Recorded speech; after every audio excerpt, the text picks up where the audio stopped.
வணக்கம். தமிழ் வெற்றிலை சமையலுக்குள்ளே போகலாம் வாங்க. நம்ம சேனலை ஃபஸ்ட் டைமாக பார்க்குறீங்க அப்படின்னா சப்ஸ்கிரைப் பண்ணுங்கள், பெல் சிம்பிளை கிளிக் பண்ணுங்கள், ஆல் பட்டனையும் செலக்ட் பண்ணி விட்டுருங்க. இன்றைக்கி நம்ம என்ன ரெசிபி பார்க்க போகிறோம் அப்படின்னா பூசணிக்காய் தட்டைப்பயிறு வச்சு மசியல் பார்க்க போகிறோம். பூசணி ஓலன் அது நம்ம இப்போ எப்படி செய்யறதுன்னு சொல்லிட்டு பார்க்கலாம். வீடியோக்குள்ளே போகலாம் வாங்க. பூசணிக்காய் எடுத்துக்கோங்க. நான் பாதி பாகத்தை விட கொஞ்சம் குறைவாக எடுத்திருக்கேன். இப்போ நம்ம விதை பகுதியை வெட்டி வெளியில் எடுத்துடலாம். அது நமக்கு தேவையில்லை, வேஸ்டேஜுங்க.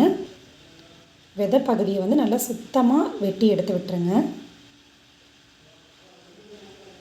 இந்த மாதிரி உரிச்சிங்க அப்படின்னா ஒரு லேயர் மாதிரி கூட வரும், அதை நீங்கள் ரிமூவ் பண்ணி விட்டுருங்க. அவ்வளோதான். இப்போ விதையை நம்ம நல்லா சுத்தமாக எடுத்தாச்சு.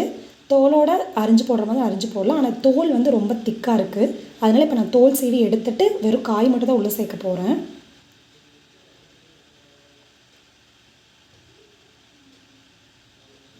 இந்த சைடிஷ் வந்துட்டு இது நம்ம காரக்குழம்பு புளிக்குழம்போட தொட்டு சாப்பிட்றதுக்கு நல்லாயிருக்கும்.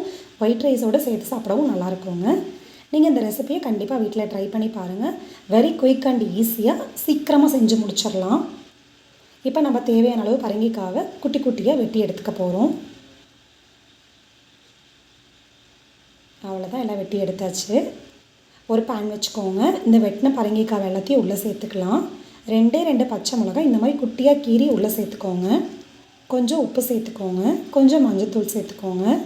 இப்போ தேவையான அளவு தண்ணி சேர்த்துக்கலாம், அதாவது காய் முழுகிற அளவு தண்ணி சேர்த்துக்கோங்க. லைட்டாக பரட்டி விட்டுருங்க. இது வந்துட்டு இப்போ ஒரு 5 நிமிஷம் போல் மூடி போட்டு வச்சிடலாம். 5 நிமிஷம் ஆயிடுச்சுங்க. ஓப்பன் பண்ணி பார்க்கலாம். பரட்டி விட்டு பாருங்கள்.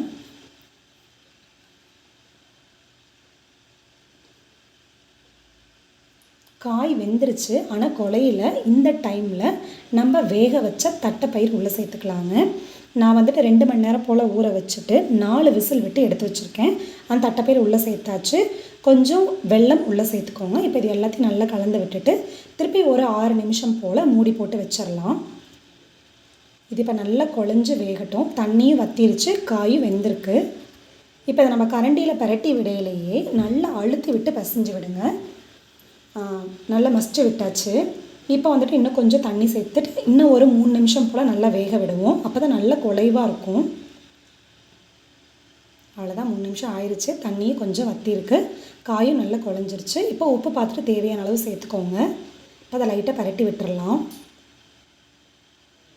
அவ்வளோதான், ரெடி ஆயிடுச்சு. மேலால் மல்லி இலை தூவிடுங்க. இப்போ வேறு ஒரு வானொலி வச்சுக்கோங்க. தேவையான அளவு தேங்காய் எண்ணெய் சேர்த்துக்கோங்க. தேங்காய் எண்ணெயில் தாளிக்கையில் ரொம்ப சூப்பராக மணமாக இருக்குங்க. எண்ணெய் காஞ்சிருச்சு, கடுகு போட்டுக்கோங்க. கடுகு வெடிச்சிருச்சு, கொஞ்சம் ஜீரகம் சேர்த்துக்கோங்க.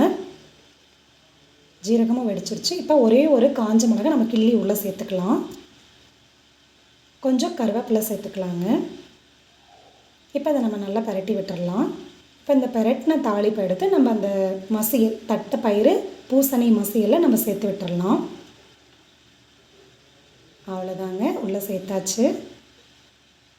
சூப்பராக தயாராகிருச்சுங்க. நம்மளோட பூசணி ஓலன் சூப்பராக ரெடி ஆயிடுச்சு. நம்மளோட சேனலுக்கு சப்ஸ்கிரைப் பண்ணுங்கள், பெல் சிம்பிளை கிளிக் பண்ணிக்கோங்க. நீங்கள் கண்டிப்பாக இந்த ரெசிபி வீட்டில் ட்ரை பண்ணி பாருங்கள். தேங்க்யூ.